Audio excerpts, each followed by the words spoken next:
A lone lion cub stood at the river's edge, its tiny paws sinking into the wet sand as the current hissed past like a warning.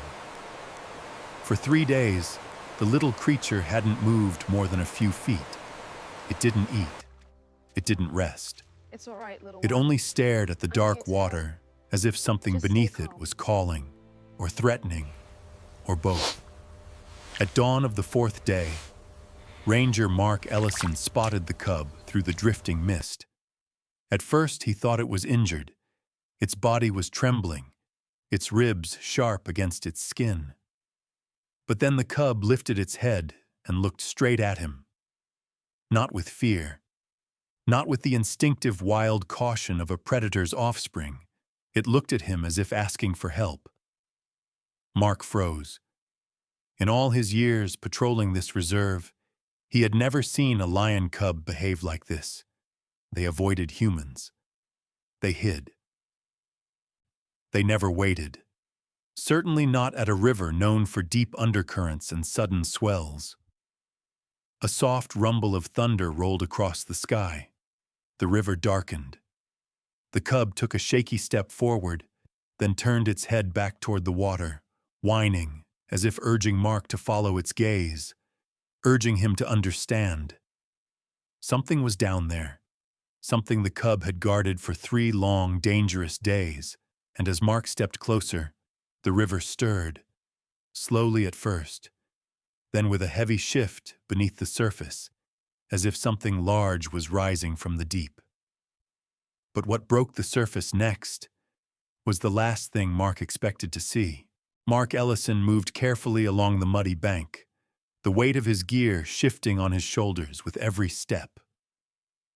At 42, he was still strong, still sharp, but there was a heaviness to the way he carried himself, an invisible burden that clung to him, the way mist clung to the river at dawn.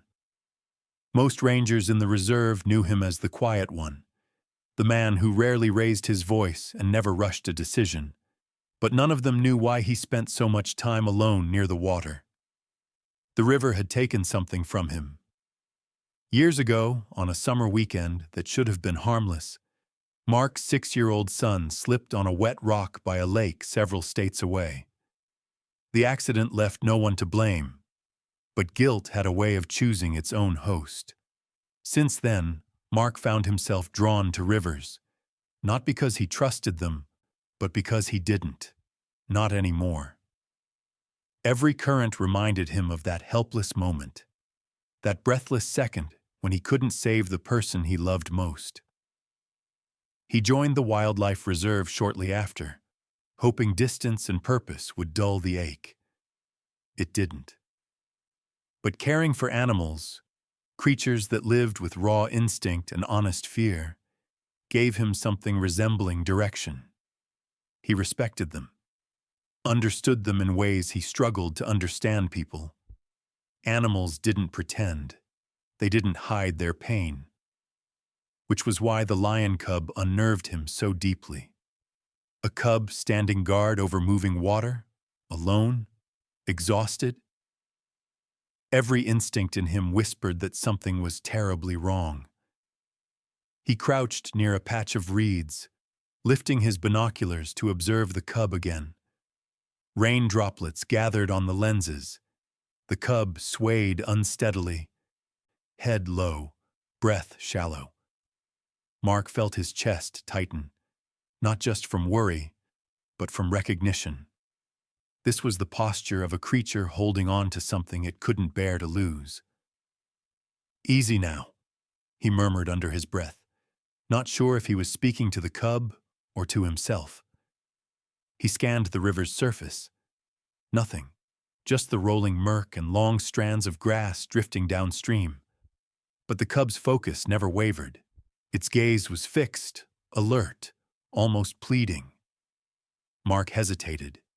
He could radio for backup, call the rescue team, follow protocol, but something stopped him. A quiet, irrational pull that came from a place much deeper than training. Because in the cub's trembling stance, he saw the same fear he once felt. The fear of watching someone disappear beneath water and being powerless to stop it. And that was when he made a decision he rarely made anymore. He stepped forward without waiting for anyone else. Mark approached the cub with careful, measured steps, letting the sound of the river mask his movement. But even then, the little lion seemed to sense him long before he drew close. Its ears twitched, its body tensed, yet it didn't run. It didn't even attempt to retreat into the tall grass like any normal cub would. Instead, it looked over its shoulder at him, then back toward the river, then back at him again, as if begging him to see what it saw. Mark paused only a few feet away. The cub was trembling, not from cold, he realized, but from exhaustion. Its fur was matted from 3 days of mist and rain. Tiny paws cracked from standing on wet sand too long. The creature should have collapsed by now, should have been curled under a bush hiding from hyenas or jackals. But something stronger than fear was holding it here. "Hey, little one," Mark whispered, voice barely audible over the current. "What are you waiting for?" The cub made a low, broken sound. Not a growl, not a roar. Something closer to a whine, a sound that cut straight into Mark's chest. Then it stepped closer to the water. "Careful." Mark instinctively reached forward, but the cub wasn't trying to enter the river. It was showing him something. It placed its paw on a half-submerged log and nudged it aside with surprising determination for its size. The movement disturbed the water, sending ripples outward. Mark leaned in, eyes narrowing. At first he saw nothing but swirling mud. Then, a shape. Something pale beneath the surface, motionless. Mark's breath hitched. He knelt, pushing aside reeds to get a clearer view. The cub hovered beside him, tail curled tight against its body, eyes wide with fear and anticipation. The shape beneath the surface drifted slightly with the current. Broad, heavy, unmistakable. A lion. An adult lion. "Dear God," Mark whispered. He moved to reach deeper into the water, but the cub suddenly let out a sharp cry and leaped in front of him, blocking his arm, not to stop him, to push him back, to protect him. Mark froze, stunned. This wasn't instinct. This wasn't random. The cub knew something was dangerous beneath the water. But the river began to shift again, the current pulling at the submerged body, turning it slowly. Enough for Mark to see the detail that made his stomach drop. A tuft of golden fur. A familiar feminine shape. A lioness. Still alive? Or long gone? Mark couldn't tell. Not yet. But he knew one thing with absolute certainty. If he didn't act now, whatever remained of her story would be swept away forever. To the lion cub, the river was not just water. It was a creature, loud, unpredictable, always hungry. 3 days earlier, he had walked beside his mother along this very bank, his tiny paws stumbling every few steps as he tried to match her stride. She moved slowly that day, slower than usual, pausing to breathe, lowering her head as though something inside her hurt.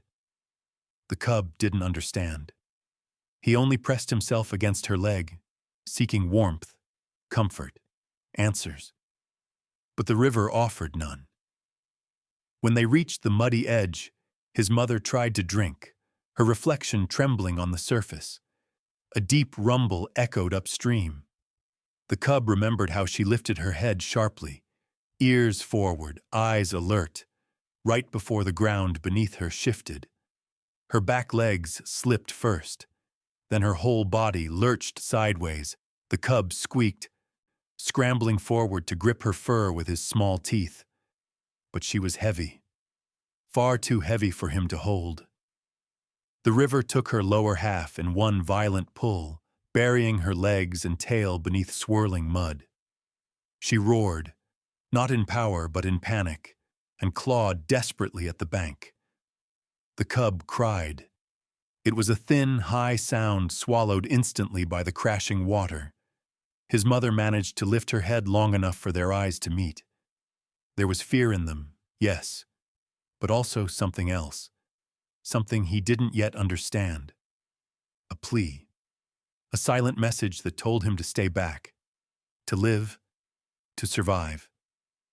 Then her body sank. The cub watched the surface shake, bubble, and close around her. He waited for her head to rise again, for her familiar breath to warm his nose. But after that final ripple, the river grew still. He didn't move. Not when the sun dipped behind the cliffs. Not when the night cold slid across his back like a shadow. Not even when distant hyenas began calling, their laughter drifting over the plains. He stayed. On the second day, the cub's legs trembled from exhaustion. His belly cramped with hunger. His throat burned from whimpering into the wind. Several times he tried to lie down, but each time his body touched the sand, he jolted upright again, terrified the river might return to steal whatever remained of her. He paced back and forth until his paws ached. He sniffed the air obsessively, searching for her scent. Sometimes he whimpered into the current, hoping the river would give her back. It never did. On the third morning, rain began to fall. Cold, stinging drops that plastered his fur to his skin. The cub curled into himself, shivering violently. The hunger was sharp by now, a twisting knot inside his belly. He had never gone this long without nursing. His mother had always been there, always warm, always steady. Now she was nowhere, or so he thought. Late that afternoon, as thunder murmured in the distance, the river shifted. A slow, heavy movement. The cub jerked up, ears pricked, eyes wide. A shape drifted toward the reeds, bumping softly against the bank. He ran. Sand splashed behind him as he scrambled along the shoreline. When he reached the shape, he let out a desperate sound. Half cry, half roar. His mother. Her body was bruised, covered in mud, her breaths shallow, but breaths nevertheless. A faint rise and fall, a twitch of her paw, a small exhale. She was alive. Barely, but alive. From that moment, he did not leave her side. He stood guard through the night, snapping weakly at hyenas when they crept too close. Each time her body rolled with the current, he panicked, whining, trying to push her back toward the sand with his tiny head. He licked her face, nudged her ear, pressed his nose to her belly. Anything to keep her with him. But he was small, he was tired, and he could not pull her out alone.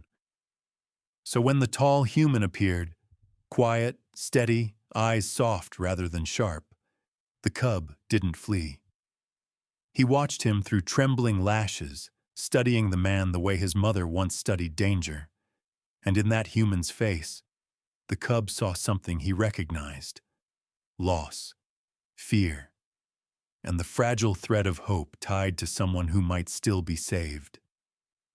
So the cub made a choice he had never made before. He would trust a human, for his mother's sake, for his own. The plains around the river had been quiet that morning, too quiet. Even the wind moved cautiously through the tall grass, brushing the yellow blades in slow, uneasy waves. Mark didn't notice it at first. His focus was locked on the cub and the half-submerged lioness. But the bushveld noticed, and so did the creatures that thrived on silence.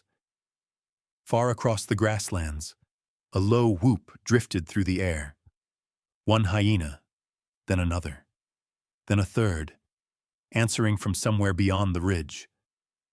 The cub heard them before Mark did. His ears shot up, small body stiffening as if the cold itself had gripped his spine. His fur bristled along his neck, a tiny instinctive ridge of defiance. He let out a faint growl, thin, unsteady, but bold. Mark lifted his head. The sound came again, this time clearer. Hyenas. A scouting group. Judging by their spacing, not a full clan yet, but enough to make trouble, especially with a vulnerable lioness stuck in the river and a cub too tired to fight. He scanned the horizon. Movement, shadows weaving through grass. 3 shapes at first, then 4. Hyenas didn't rush. They didn't need to. They were patient opportunists, animals that could wait hours, even days, for weakness to expose itself. And to them, this scene was a feast in slow motion. A trapped lioness, a helpless cub, and a lone human they didn't quite fear. Mark's heartbeat quickened. He had dealt with hyenas before, but never under circumstances like these. Never with a wounded lioness lying inches from drowning and a cub too loyal to leave. The hyenas spread out as they approached, forming a crescent that curved around the riverbank. Their eyes gleamed with cunning curiosity. Their steps were slow, deliberate, almost casual, until one of them lifted its snout, sniffing the air, and let out a low, chattering laugh. The cub snapped at the sound, baring his tiny teeth. Mark stepped in front of him without thinking. "Not happening," he muttered under his breath. One of the hyenas, a larger one with torn ears, took a bold step forward. It wasn't charging, but it wasn't retreating either. Its posture said everything. "We know you can't protect them for long." Mark grabbed the long wooden staff he carried for field work. It wasn't a weapon in the traditional sense, but it created distance, gave him leverage, and most importantly, made him look bigger. He lifted it sideways, widening his silhouette. The hyena hesitated. Just a flicker, but long enough for Mark to see an opening. He lunged forward with a shout, slamming the staff against the ground in front of them. The hyena jerked back, startled, but the others didn't flee. They merely shifted, regrouping, studying him with eerie patience. They were waiting, not for him to fail, but for time to wear him down. They could smell exhaustion on both the cub and the lioness. Smell the injury. Smell the river slowly pulling her away. Mark's jaw tightened. He glanced back at the lioness's still-moving chest. She was alive, for now, but she couldn't defend herself, and the cub wouldn't leave her even if death stood inches away. Another whoop echoed from the grasslands. More hyenas joining in. "Great," Mark whispered, breath sharp. "Just what we need." A gust of wind swept across the plain, carrying the scent of wet fur and blood. The lioness's wound, still unseen but unmistakable, was inviting predators from farther distances. The hyenas grew more confident, stepping closer, testing his reactions. One lunged forward, snapping its jaws just inches from the cub. Mark swung the staff, striking the ground beside it with a loud crack. The hyena recoiled, snarling. The cub pressed against his boot, trembling violently, not in fear but in anger, in pure instinctive defiance. Even half-starved and exhausted, he tried to roar. Only a hoarse squeak escaped his throat. More shapes gathered along the ridge. The crescent was growing. Mark felt the pressure closing in, like the world was tightening around them. The lioness wouldn't last long. The cub wouldn't either if the hyenas decided to rush all at once. And he alone couldn't hold them off forever. Something had to happen soon. Someone had to give, or something else would break the deadlock. And Mark feared he knew which would come first. The wind shifted, carrying the earthy scent of wet soil and crushed reeds. For a moment, the world seemed to hold its breath. Even the hyenas paused, their heads lifting as the river whispered against the bank in long, quiet strokes. Mark felt the stillness settle over the landscape like a thin veil, fragile, temporary, deceptive. He used the moment to breathe. His boots sank slightly into the mud as he crouched beside the lioness again. The cub shadowed him closely, pressing its tiny body against his knee, as if proximity alone could create safety. Mark dipped his fingers into the cold water and lifted the lioness's head gently.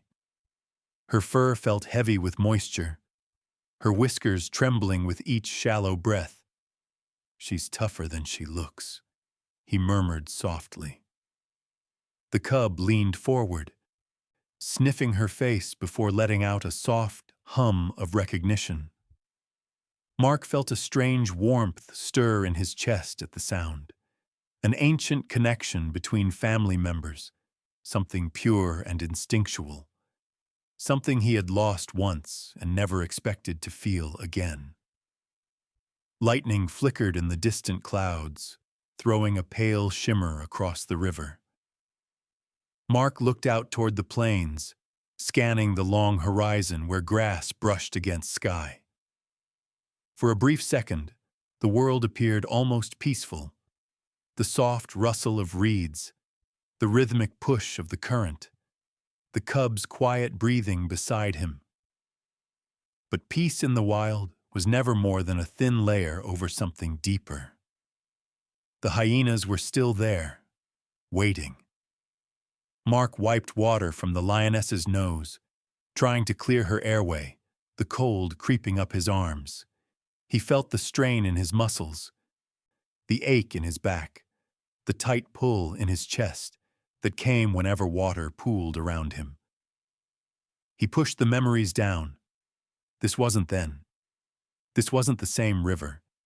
He wasn't losing someone he loved. Except, as he looked at the cub's trembling figure, he felt the edge of that old fear tugging at him, whispering that he might fail again.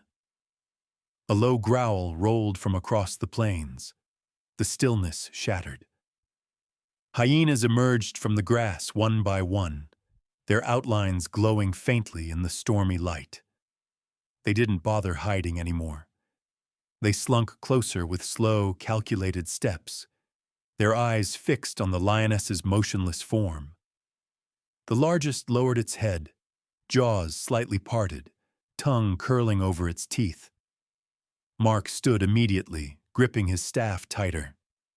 "Back off," he warned, voice steady but hard.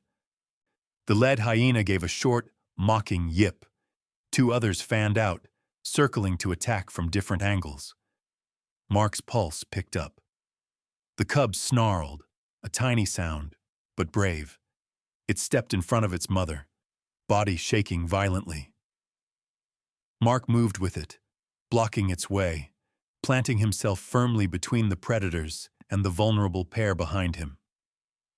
One hyena lunged. Mark swung fast, the staff slicing through the air with a sharp whistle. The impact struck the hyena's muzzle. It yelped, stumbling back, shaking its head violently, but pain didn't scare hyenas. It provoked them. Another darted in from the side. Mark pivoted and slammed the staff into the mud just inches from its paws. The hyena skidded, snarling, then retreated a few steps. But Mark could see it in their eyes. They weren't afraid of him. Only cautious. Only waiting. Behind him, the river began to rise. The storm was approaching faster than he expected. A cold drop hit Mark's cheek, then another. Then rain fell hard, drumming against the river in a wild, relentless rhythm. The lioness stirred weakly. Her paw twitched. The cub spun around, panicked, letting out a desperate cry. "Easy," Mark said, kneeling again. But the hyenas moved at that exact moment, sensing weakness, sensing opportunity. 3 of them rushed forward as one. Mark barely had time to react. He swung blindly, the staff hitting something solid, the crack echoing through the storm. The cub pressed itself low against the ground, ears flattened, tail tucked. The lioness exhaled a trembling breath, her chest sinking deeper into the water. Mark gritted his teeth. He couldn't keep this up. He needed help. He needed time. He needed a miracle, but all he had was the river, a dying lioness, a starving cub, and a pack of predators closing in with every passing second. And just when he thought the situation couldn't get any worse, the thunder boomed above them, and the river swelled suddenly, violently, as if something beneath the surface had awakened. Something big, something moving straight toward them. The surge of water slammed against the lioness's body, jostling her sideways. Mark lunged forward, planting his knee into the mud to keep her from slipping deeper into the current. The cub squealed, scrambling to the other side of its mother, tiny claws digging into wet sand as if trying to anchor her in place. Rain hammered down in heavy sheets now, turning the riverbank into a slick trap of mud and rushing water. The hyenas hesitated at the sudden chaos, backing a few steps as lightning split across the sky. But their momentary retreat didn't comfort Mark. They would regroup. They always did. Mark leaned close to the lioness, water streaming down his face, dripping from his chin. Her breathing was rapid now, panicked. He could see her ribs straining with each inhale, her flank twitching as the river tugged at her again. She was alive, but barely clinging to that fragile thread. "We're not losing you," Mark muttered, voice trembling more from fear than the cold. "Not today." Beside him, the cub let out a soft, desperate moan. It nudged its mother repeatedly, pressing its forehead to her cheek. The sound, so innocent, so full of breaking, hit Mark harder than any crash of thunder. He placed a reassuring hand on the cub's back. "We're going to help her," he whispered, "but I need you to stay with me. Can you do that?" The cub blinked up at him, eyes filled with water and fear, not from the rain, but from the river threatening to take the last piece of its world. Then it happened. A faint pulse of movement beneath the lioness's ribs. A twitch, not from the storm or the cold, but internal. Something alive inside her. Mark froze, leaning closer. He pressed his hand gently against her belly. There, a small kick, another. His breath caught. "She's pregnant," he whispered. The cub yelped softly as if it understood the weight of that truth. Pregnant, in her condition, in rising floodwaters, surrounded by predators. Mark swallowed hard. This changed everything. He looked down the river. The current was growing stronger, the water darkening as sediment churned from upstream. If the lioness gave birth here, in the rising flood, neither she nor her unborn cubs would survive. Thunder cracked overhead, sending vibrations through the ground. The hyenas regrouped at the edge of the clearing, forming a loose semicircle once again, emboldened by the lioness's worsening condition. Mark wiped rain from his eyes, trying to think. He had to get her out. Now. But the river had other plans. A deep rumble rolled beneath the surface. The lioness's body shifted again as something large pressed against her from below, lifting her slightly. The cub snarled, stepping back in fear. Mark's heart pounded. Debris? A log? Or... The surface broke with a sudden heave, sending a surge of water over Mark's arms. He recoiled, gripping the lioness tighter. Through the churn of mud and rain, something large floated upward, slowly, turning in a sickening rotation. Mark's stomach twisted. Another body. Lightning cracked, illuminating it clearly for a split second. A lion, an adult male. But not just any male.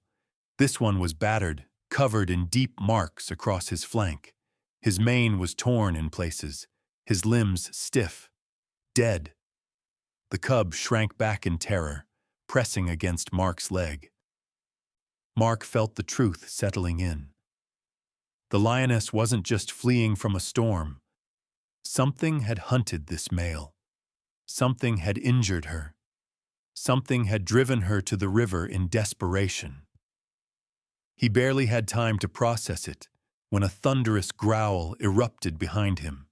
Not from the hyenas, from upriver. The hyenas instantly stiffened, their mocking confidence evaporating. One bolted, another followed. The largest hesitated for a heartbeat, then fled after the rest. Mark turned slowly, dread thick in his throat. Through the haze of rain, a silhouette appeared. A massive lioness, limping, soaked, muscles trembling, but very much alive, and very angry. But her eyes weren't on Mark. They weren't on the hyenas. They were on the injured lioness in the water.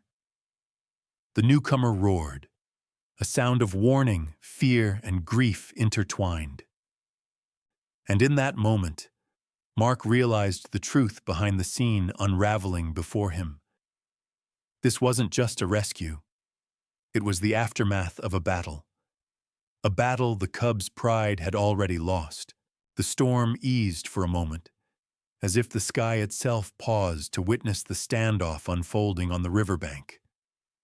The newcomer lioness remained at a distance, her body trembling, breath ragged, her sides rising and falling in sharp, uneven motions. She looked like she had run for miles. Her gaze locked onto the injured lioness in the water, and something ancient, something heavy, passed between them. Mark lifted the cub slightly, trying to move it behind him, but the little creature whimpered and refused to budge. It stared at the approaching lioness, not with fear, but with recognition deep and instinctive. Mark saw it in the cub's posture, shoulders lifted, tail low, ears forward. This lioness wasn't a stranger. She was family. The newcomer limped closer. Rain dripped from her whiskers as she let out a low, trembling call, soft, mournful, filled with raw emotion. The cub answered instantly, crying back, stumbling toward her. Mark reached out instinctively to stop it, only to hesitate when he saw what happened next. The lioness lowered her head and touched the cub's nose gently. A greeting, a reassurance, a heartbreak. Mark inhaled sharply, feeling the gravity of it. This was the cub's aunt, or older sister, or perhaps a lioness from the same pride who had been searching since the river dragged their world apart. But something else bothered him, something he couldn't yet name. He turned back to the injured lioness in the water. Her breath was getting weaker. Her paws twitched involuntarily. The rising current pushed against her ribs, threatening to pull her under. Mark braced beside her again, trying to stabilize her head above water. The newcomer lioness growled softly, not at him, but at the river itself, as if demanding it return what it had stolen. Then her expression shifted. Her nostrils flared. She lowered her head, sniffing the air carefully. Mark followed her gaze. There, deep in the mud, tracks, faint but unmistakable. Not lion tracks, not hyena tracks, not any animal track. Human footprints. And beside them, a long, shallow groove in the earth, as if something heavy had been dragged. Mark felt his skin prickle. He knelt, brushing mud aside, ignoring the rain dripping off his chin. The prints were irregular, scrambling, as if someone had run. But the drag mark, it was too straight, too deliberate. Something had been pulled toward the river, not by the lioness. She was too weak. Not by an animal. Predators didn't drag bodies into water unless feeding. This was human. and recent. The newcomer lioness followed Mark's movement with sharp, panicked eyes, then snarled toward the trees upstream. Her tail lashed, her muscles tensed. She wasn't afraid of the river. She was afraid of something else, something still nearby. Mark's breath grew shallow. Hunters, poachers, or something worse. People who didn't care what they hurt to get what they wanted. The injured lioness must have escaped whatever happened. Barely. Mark's mind spun. Had the male lion, now floating lifeless in the river, tried to defend her? Was she injured fleeing them? Did the cub narrowly avoid being taken too? The puzzle pieces clicked together with chilling clarity. This river wasn't just the aftermath of a storm. It was the aftermath of violence. The newcomer lioness suddenly rose onto unsteady legs, emitting a low roar that vibrated through the rain-heavy air. She stepped between the cub and the tree line, positioning herself protectively. The cub pressed into her chest fur, trembling. Mark's instincts sharpened. He scanned the trees. Lightning cracked behind the clouds, illuminating the bushes in stark flashes of silver and shadow. And in one of those flashes, movement, a silhouette, tall, human, holding something long. Mark exhaled slowly, pulse thundering in his ears. The figure retreated into the brush as the light faded, leaving only darkness behind. The newcomer lioness snarled, teeth bared, her whole body trembling. Mark reached for his radio. He needed backup. Now. But before he could speak into it, the injured lioness jerked violently, her body slipping another inch into the rushing water. The cub screamed, trying to climb over its aunt to reach her. Mark dropped the radio and lunged. The current surged. The hyenas regrouped at a distance, sensing new vulnerability. The rain thickened again, turning the river into a roaring sheet of brown and foam. Mark gripped the lioness's shoulders and pulled with everything he had. Her body began to rise, slowly, painfully, inch by inch. But as he fought against the river, the truth pressed hard against his mind. Whatever hurt this lioness, whatever hunted them, had not left. And it was still out there. Watching, the rain eased once more, shrinking from a downpour to a steady whisper on the river's surface. The storm clouds rolled overhead like dark giants shifting in their sleep. Mark used the momentary calm to catch his breath, muscles burning from pulling the heavy lioness halfway out of the water. She lay partly on the mud now, drenched and trembling, her ribs rising in uneven bursts. The cub pressed its head to her cheek, letting out soft, pleading chirps. The newcomer lioness hovered protectively, her tail flicking anxiously. She sniffed the injured lioness again, nudging her with her muzzle, urging her to respond. The lioness exhaled a shuddering breath. Her eyelids fluttered. "She's still in there," Mark murmured. "Barely, but she's fighting." He stroked water away from her nostrils, careful not to startle the two other lions watching his every move. The cub's eyes met his, wide, glassy, desperate. For a moment, Mark felt that same familiar ache he carried for years. The ache of holding on to a life slipping away. He blinked hard and forced himself to focus. He checked the lioness's side again. Her belly was swollen, not just from the injury, not from water, but from something else. Something undeniable now, a contraction. Small, weak, but unmistakable. Mark's breath caught. "She's in labor," he whispered, voice trembling. "She's been in labor this whole time." The realization struck him like lightning. The lioness wasn't just surviving for herself. She was fighting for the cubs inside her. The newcomer lioness let out a deep, trembling groan, pacing in a tight circle. Her eyes darted between Mark, the injured lioness, and the tree line where the human silhouette had appeared moments before. She knew something out there had caused all this. Mark placed his hand on the lioness's belly again. Another contraction rippled through her side, sharper this time. She groaned, shifting her paws weakly.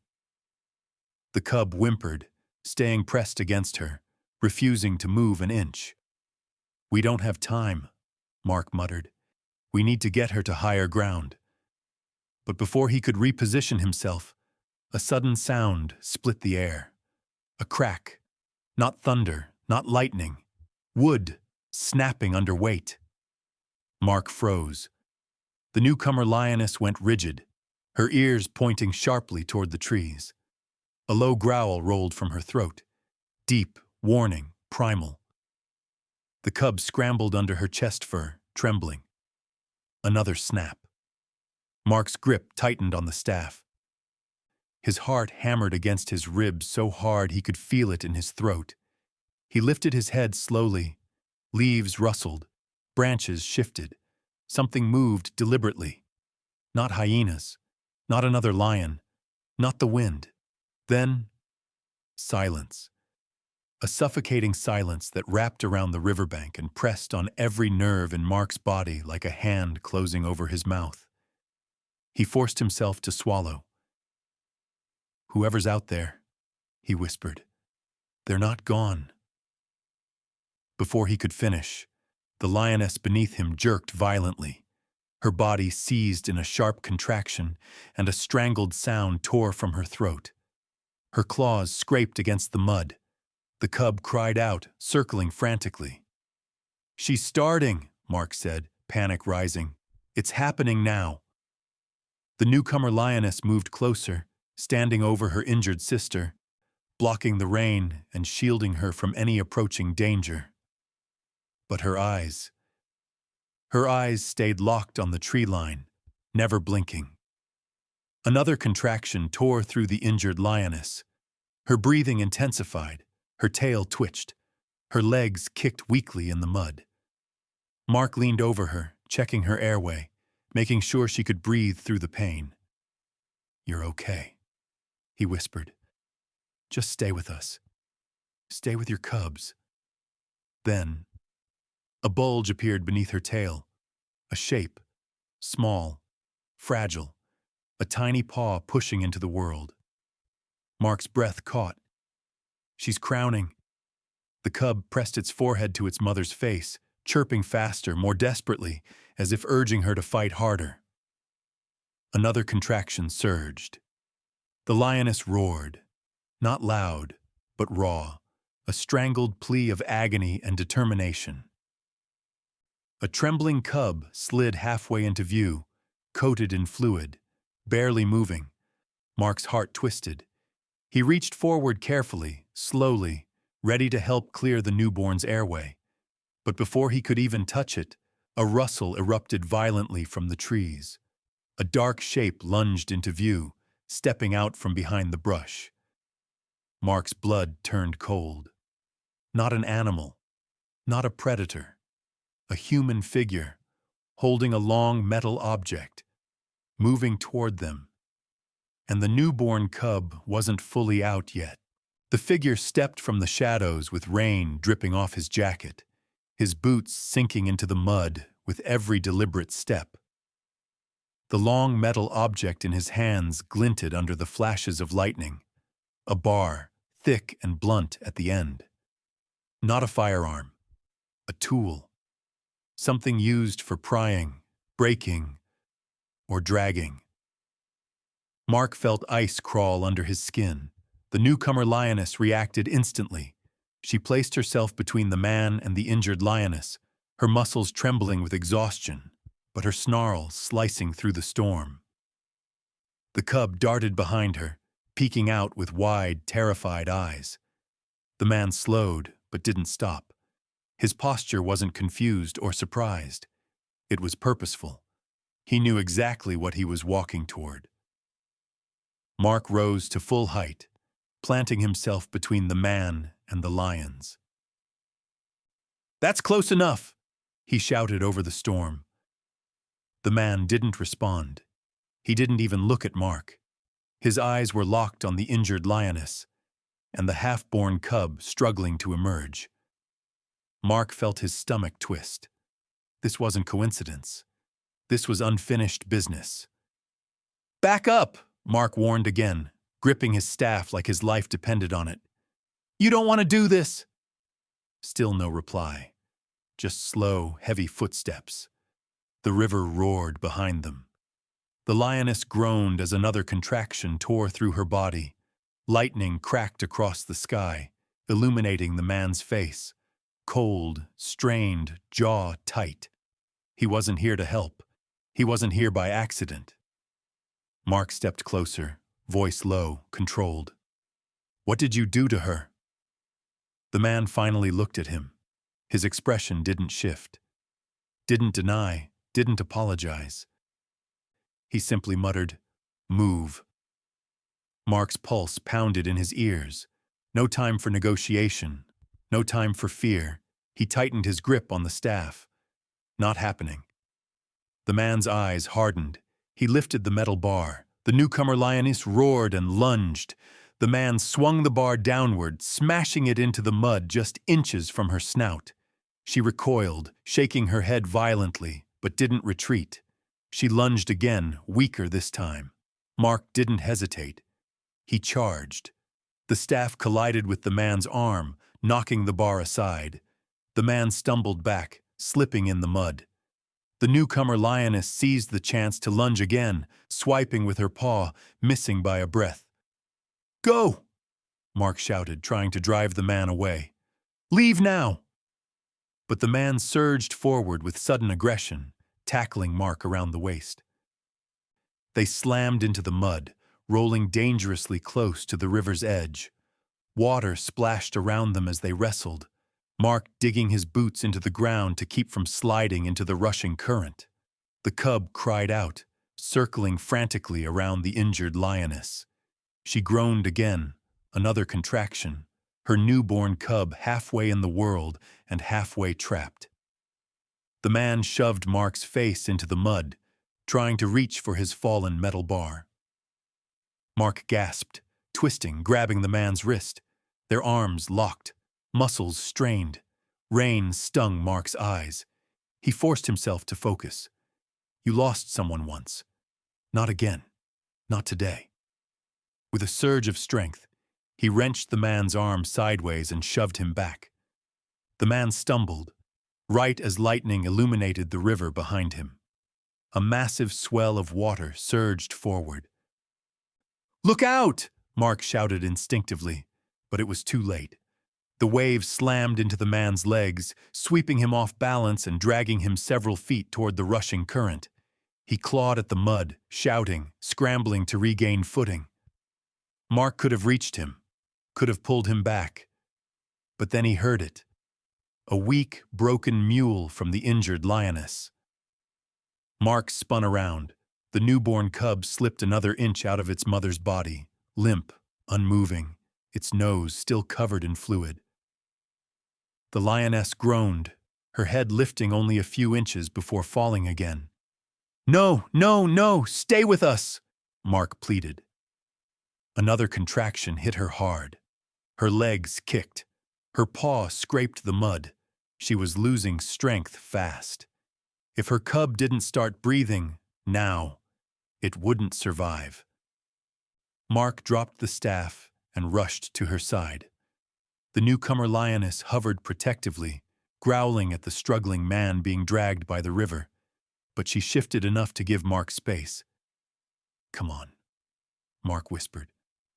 "Come on, little one." He reached between the lioness's hind legs, carefully supporting the newborn as the final contraction pushed it free. The cub slid into his hands, tiny, warm, fragile, coated in birth fluid. Its body was slack, lifeless. The storm vanished from Mark's awareness. The man's screams, distant, the hyenas, forgotten, All he saw was the tiny creature in his palms. "Breathe," he whispered, voice cracking. "Come on, breathe." He cleared its airway with his fingers, wiping away fluid from its nose and mouth. No response. He rubbed its chest gently. Still nothing.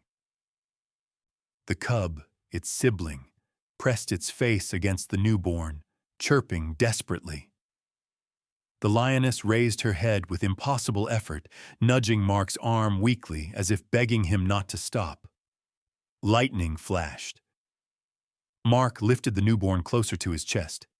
"Stay with your family," he whispered. "Fight." He rubbed again. Harder this time. Come on, then."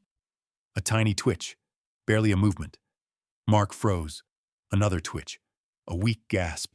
A tiny trembling cry. The cub breathed. The newborn's chest rose again. Weak, uneven, but real. Mark felt relief hit him so hard he nearly fell backward. The lioness collapsed her head into the mud, a soft exhale leaving her nostrils.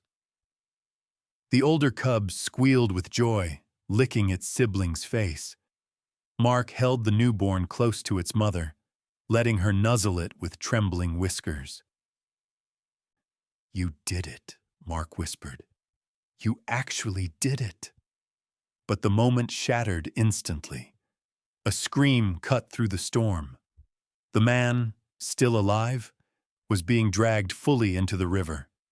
The current swallowed him in a violent pull. Mark turned just in time to see the man's hand disappear beneath the raging water. Caught between justice and survival, Mark chose the lions. He pulled the family farther onto the bank, shielding them from the rising river as thunder roared overhead. The river claimed the man. But it returned something far greater. A new life. Dawn arrived quietly, as if afraid to disturb what remained of the night's chaos. The storm clouds drifted apart, revealing pale morning light stretching gently across the plains. Birds began to call again, hesitant at first, then with growing confidence, as the world reclaimed its breath. Mark sat near the lioness, exhaustion sinking into his bones like cold water. Mud clung to his clothes, his arms, even his hair. But he didn't care. Because beside him, the lioness breathed, shallow but steady. Her two cubs pressed close to her belly, one nursing weakly, the other curled like a trembling shadow against its sibling. They were alive. Against every odd, against every danger, they were alive. The newcomer lioness remained vigilant only a few feet away, her amber eyes fixed on Mark, not with hostility, but with a quiet, worn-out respect. She limped closer, sniffed his hand cautiously, then turned her attention back to her pridemate. There was no doubt now. The two lionesses were family, and like all families in the wild, survival meant staying close, even in the worst of storms. Mark brushed mud from the newborn's tiny flank. It let out a soft squeak, nuzzling deeper into its mother's warmth. "You're a tough little one," Mark whispered. The older cub approached him hesitantly, its paws sinking into the wet soil. It nudged his arm with its head, once, then again, before curling beside him for a brief moment. Mark felt something tighten in his chest, something warm, something he hadn't allowed himself to feel in a long time. Connection. This little cub, orphaned for 3 days by terror and rain, had somehow found trust again. And in doing so, it had given Mark something equally precious, a chance to heal the part of himself he believed was gone forever. He looked toward the river. The water was calmer now, flowing in long silver ribbons beneath the morning sun. No sign of the man remained. Only drifting branches. Only silence. Justice in the wild was often carried out quietly, sometimes by nature itself. Mark exhaled slowly, releasing a breath he'd been holding for years. His radio crackled suddenly. "Mark, you copy? We saw lightning all night. Everything okay out there?" He lifted it weakly. "Yeah." He gazed at the lions. "I think we're going to be okay." The rescue team arrived an hour later, helping move the lioness to a transport crate designed for injured big cats. Mark guided the cubs gently inside, making sure they stayed beside their mother. The newcomer lioness resisted at first, but eventually followed, refusing to leave her pride mate behind. As the truck doors closed, Mark rested his hand against the metal, feeling the quiet vibrations of life breathing on the other side. "You did good," one ranger murmured. "You saved a whole pride today." Mark shook his head softly. "No," he said, watching the older cub peer at him through the crate's bars. "They saved each other. I just helped." The truck drove off toward the reserve's veterinary station. The plains grew still. The river whispered. The wind carried the scent of wet earth and beginning sunlight. For the first time in years, Mark felt the weight on his chest, the one he carried since the lake took his son, begin to loosen. Not disappear, but shift, transform. Because sometimes, healing doesn't come in grand revelations. Sometimes it comes in the form of a trembling cub nudging your arm in gratitude. And as Mark stood alone beside the calming river, he finally understood something the wild had been trying to teach him. Loss changes you, but saving something, saving someone, changes you too. 2 weeks later, the riverbank looked nothing like the battlefield it had been. The mud had dried into cracked patterns. The reeds stood tall again, and the air carried only the quiet hum of insects drifting over the water. Peace had returned, quiet, fragile, but real. Mark walked the familiar path slowly, his boots brushing through the grass. He didn't come here on patrol today. He came because something inside him needed to. The river no longer felt like a threat gripping at old wounds. It felt like a chapter closing. At the top of the ridge, he paused. Below, just beyond the scattered acacia trees, the Pride rested in the shade. A temporary recovery enclosure built to protect them until the injured lioness fully healed. Rangers watched from a distance, but the lions didn't seem bothered. They were together, safe. Mark spotted the injured lioness first, her side bandaged but breathing peacefully. The newborn cub slept curled against her chest, rising and falling gently with her breaths. The older cub, stronger now, braver, paced proudly around them, occasionally stopping to bat at its sibling with clumsy affection. Then the cub lifted its head and saw Mark.